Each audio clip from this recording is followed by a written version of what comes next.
Welcome back, guys. So we just finished up morning milking, got the girls outside. I think they're already out on pasture. Yep, they're out over there. Got the barn all bedded and everything. The last thing we have to do is feed the girls. So the two new ash ears that we got, we actually separated them. And the bigger one is in here with Cinnamon right now, which is kind of difficult because Cinnamon is weaned and she is not. But she's just so big that she pushed the other one around. She's still down there in the corner by herself. So we put Cinnamon in here. It's not ideal, but it works. She's very hungry, so I'll feed her. She actually drinks out of a bucket. The lady that we got them from trained them to drink out of a bucket, and I just didn't want to switch her over, so I'm just going to feed her that way. She drinks very fast. Cinnamon doesn't really bother her so much. She just likes to bug me while she's eating. She has grown quite a lot. She's actually taller than Cinnamon is. She eats grain. She eats hay. I have never seen a calf eat like her. She's going to eat us out of house and home by the time she's 6 months old. So we did dehorn them both. Don't dump it. The smallest one, her horns aren't big enough yet, so we're going to do her later. This is the first time she hasn't drinking her milk. I guess she's going to drink it, but I also have to get them some hay because they ate all that. They eat so much. Let's go see if you ate all your grain. Come here. Yes, you're a big girl. You don't need to be sucking on my fingers anymore.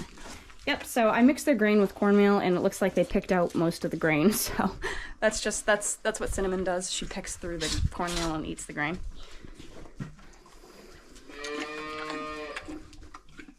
Hey, maybe I'm distracting you. Am I distracting you?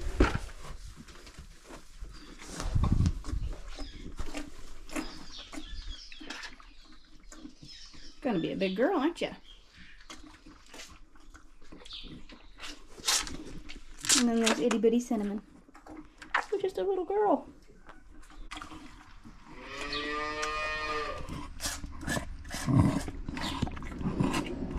So we do have a really busy day ahead of us. I'm going to be doing some mowing.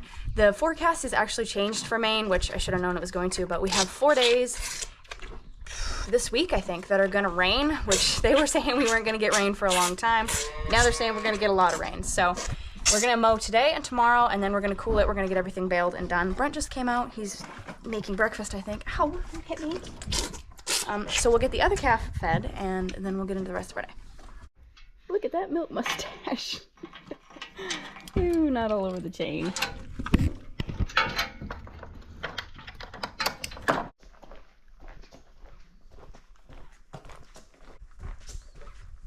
My boots make a really weird noise when I'm walking.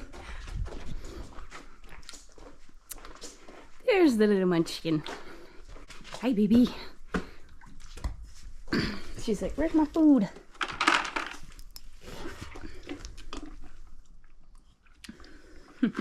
So she is doing okay. She eats grain and everything and hay. She just really wasn't pushy enough. The other calf would get done eating her milk, and then she would push her out of the way and finish hers too. And she just wasn't really growing like she should be, so we separated them probably 5 days ago. Cinnamon was absolutely terrified of the new calf. She wouldn't even go anywhere near her. Was having a fit about it. The other one finally won her over, I think. They lay beside each other now, so I think they're getting over it. But yeah, she's doing better. She's growing a little bit better now. It's just going to take her a little while to catch up. She's the same age as the other one. Pretty close anyway. I think she's like a week younger. And just not even anywhere near as big. And she's still pretty skinny. So just needs a little TLC. I usually leave her and let her eat because she's really, really slow about drinking. So I'll come back and get the bucket later. Brent is across the road right now sharpening the mowing machine. By the way, if you are new here, I'm Taylor and I work on a dairy farm in central Maine. I make videos about daily life on a farm, so if you enjoy that kind of thing, don't forget to hit that subscribe button because that does help us out, and we just love taking you guys along with us. So I wanted to show you guys a few things in the milk room. We have gotten a little more technologically advanced around here. So today is actually milk truck day, so I got to move my truck too. All the equipment is over here because Brent had to mow the lawn the other day, the equipment yard there, so he moved everything over here. So the baler was over here, and the mower was over here, and the rakes are down there, and it was just strewed everywhere. Take you guys in here. Did wash the floor this morning, so that looks pretty good, but the first thing, I'll let you guys sit here for a minute and see if you notice anything different. Like that thing. So this right here is a little mobile manifest thing. So I guess what this is gonna do is They're gonna be doing away with paperwork. When the milk truck driver gets here, he reads our tank. So how he does that is, I'll show you guys. All right, so this right here is a stick reader. So when you pull that out, you can see it has numbers on it. And those numbers correspond with a little book that is kept over there. And what they do is they'll read the numbers on this. They go over there and it has a chart. So whatever those numbers are, it will give you the pound amount for what is in the tank off those numbers. And they'll come every so often and like, I think they call it like calibrating the tank. I think that's what it's called. So they come every so often and they just make sure that that's correct. So he'll go over there and he'll read that and he'll write it down. So I guess what's gonna happen now, cover that because we don't want nastiness getting in there.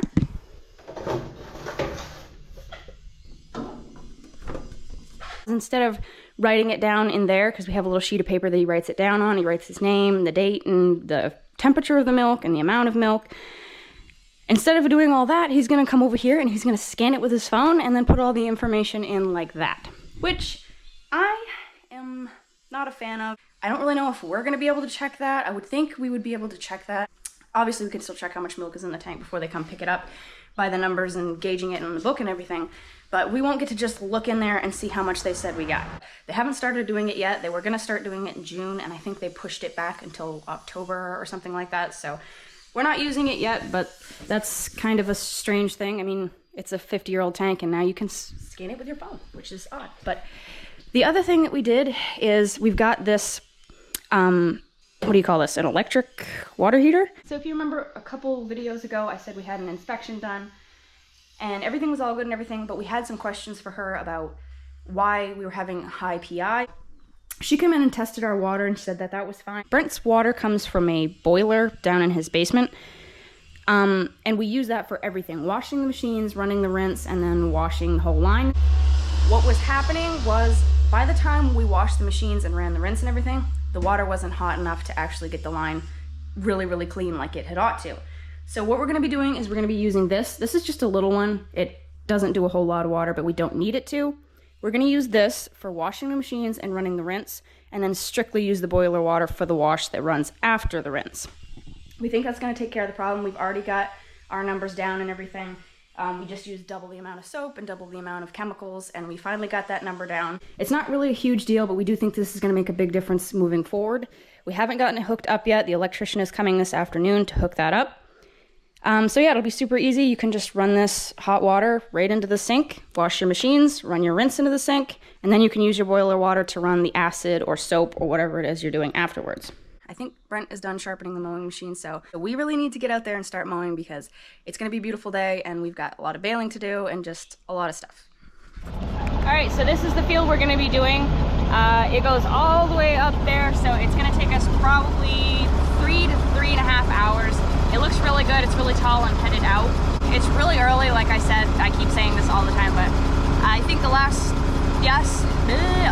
year we did this field June 17th. So it's June 3rd right now. So about 2 weeks early, exactly 2 weeks early. So we'll see what we get. Last year we got 100 bales out of this whole thing, which is really, really great. I'm not expecting to get that much this time. I'm gonna say like 70, hopefully.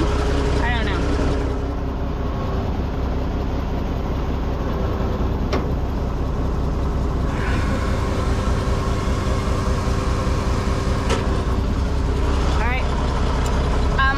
Talking a whole lot because you guys were saying you're having trouble hearing me, and I tried to use the microphone that I had for my old camera and it just won't work with this camera. So until I get a better microphone that actually works with this camera, or I just figure out how to use the other one because I'm not very technologically advanced, so I'll either figure it out or I'll get something done, but I'll mostly just be mowing shots so you guys don't have to strain to hear me this time.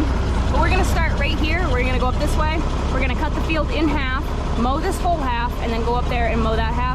There is a wet spot over there that we need to pay attention to, but other than a ledginal that's right in this half, we don't have anything that we're gonna hit. Brent is going to rake a field that I mowed yesterday, and then when I get done mowing this, I have to go over and bale that, and then he's gonna wrap that. We actually have the mowing machine opened up completely, by the way, because we're not gonna be tethering this at all. We're just gonna open it up that way and then rake it without tethering since we're gonna be doing baleage and it's plenty warm. We won't have to tether that out at all. We've got all the wings open. There's two wings on it, the ones I opened last time, and then there's a little, you can see that little gold handle that's pointing straight up. If you move that all the way forward, that closes the rows together completely. If you move it all the way back like it is right now, it fans it out just as much as it possibly can. Very convenient to have that option, so enough blabbering, let's get going.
Because I can see a spot where one has been laying, so we're gonna keep our eyes peeled and just pray that we don't hit one, because that's just the worst thing. It just makes you feel really awful. There's not much you can do because they're not supposed to leave when they hear danger. They're just supposed to lay there. And that is gonna get them killed, so I have to keep a really close eye on that. Keep your eyes peeled, guys, if you see one.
does take a little bit longer.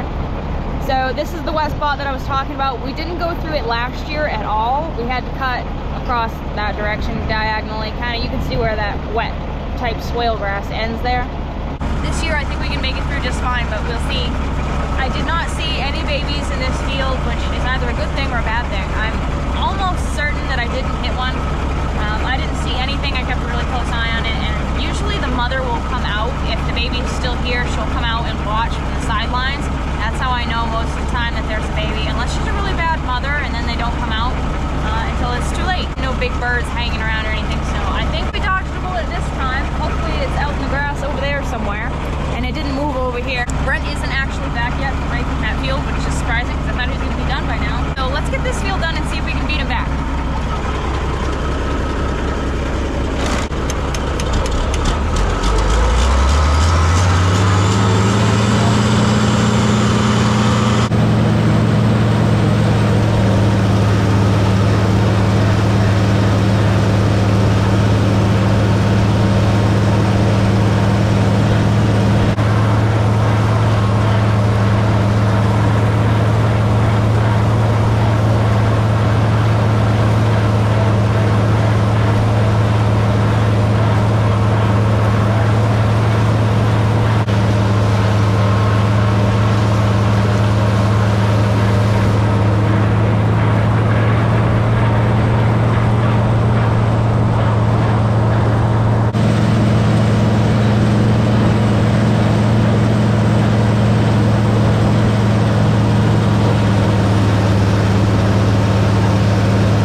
We need fuel.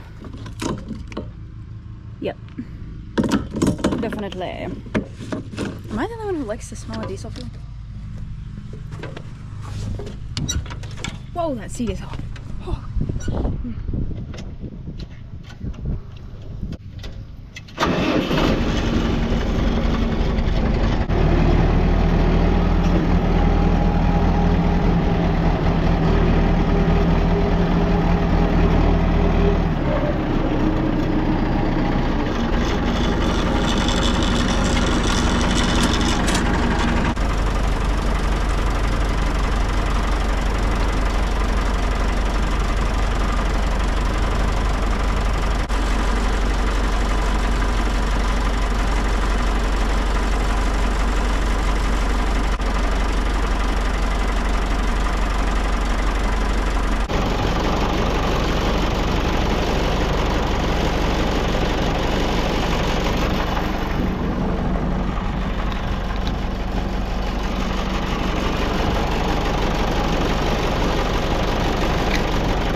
about half done right now. We've got 15, so I'd say there's about 30, maybe a little more than 30 in this just half section of field, which is pretty good. We didn't mow that side. We're gonna mow that tomorrow, I believe, and then we have that little piece down there. So I'd say there's about 55 to 60 in this small field, which is really good. We're getting really good crop off these ones that we just started on recently. I'm not really sure why the other ones were a little bit behind. It looks kind of like dry hay, but it still is pretty wet in the center. If you stick your hand in, it's pretty moist. You can squeeze some water out of it, but yeah. So far the baler is doing a great job this year. I don't want to jinx it, but it hasn't screwed up once. We are going to check to see how much net wrap we have left. Quite a lot. I still think there's a lot on there. I'd say there's about 50 left on there. When you get about 10 bales away from the end of the roll, a red streak will go down the middle of it, just so you know you're almost out. And that's not showing yet, so we've got quite a lot left. I'll finish baling this and I'll get back to you guys later. All right guys, it is 4 o'clock right now. We got done baling at I don't know who we is. Well, you guys were there. So we got done baling at 1 o'clock, I think, exactly. I did have to bale an extra piece that was some swale grass that we didn't get to at all last year, so it was the old grass mixed in with a little bit of new grass. We are going to wrap that and feed it to the heifers, but that was the field I was in where you guys saw the doe that was running around, and I don't know if you guys could see it, but she had her baby, and he was just kind of like jumping along through the grass behind her, and it was adorable. But we're definitely going to have to watch out in that field because she clearly has a baby and she's going to hide him somewhere in that field. So I'll have to pay close attention in that one, but I did get to go home for a little while, like an hour or two. Brent went to town and got some more net wrap for us, so I'm gonna put that in the baler right now. He's over wrapping the fields as we speak. I have to go get him when it's time to milk. The cows are already inside. So we gotta just open this up, which I never remember to bring something with me that I can open that with. Wouldn't you know it? I don't even have a ring, which is usually how I open it. What kind of necklace do I got? No. Alright. Usually I wear a ring for that very reason. I used to have a bracelet that fit in there perfectly, and I used to just take it off and turn it, and it got so bent that I couldn't even wear it anymore. But my mother always called it my baler bracelet. Alright, we have a knife.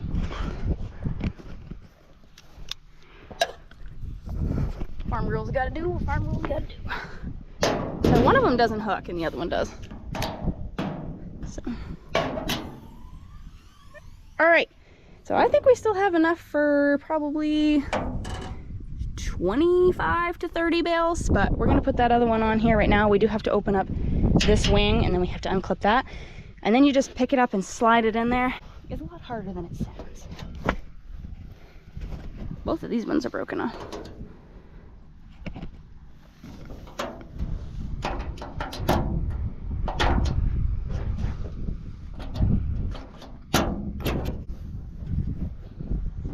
There we go. And then you just unclip this. And you just slide the bale up there, and when it's time to put the other roll on, so you just lift this up and it dumps it onto that. Super easy. So let's grab that sucker. It's a big one. All right.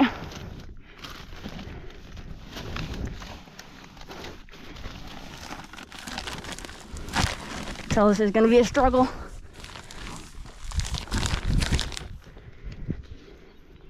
This is 48-inch net wrap, you guys. This is the good stuff too. This is Titan. For some reason, it's cheaper this year than it was last year. Figure that out. With inflation and everything, I just don't know how that happens. But I'm not complaining.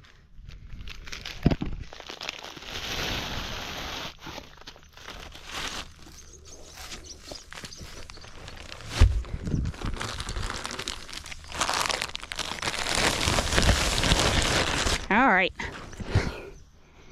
Now the only thing to do is figure out which way it needs to go. So when it goes on the baler, then it has to come off the back. So which way is this going? So I think it's coming from there. So we need to slide it up there like this. If it's wrong, we can just change it later, but this is the hard part. So don't laugh at me, guys. Oh, Lord.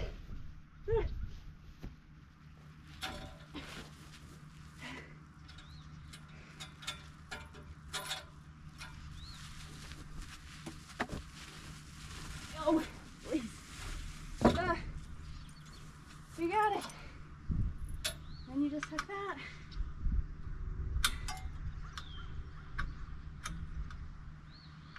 Good to go. Well, this is gonna be the hard part. All right, there we go.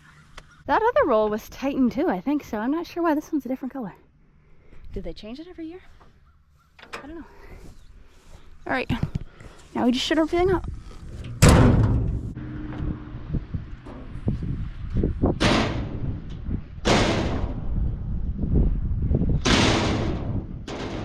There we go.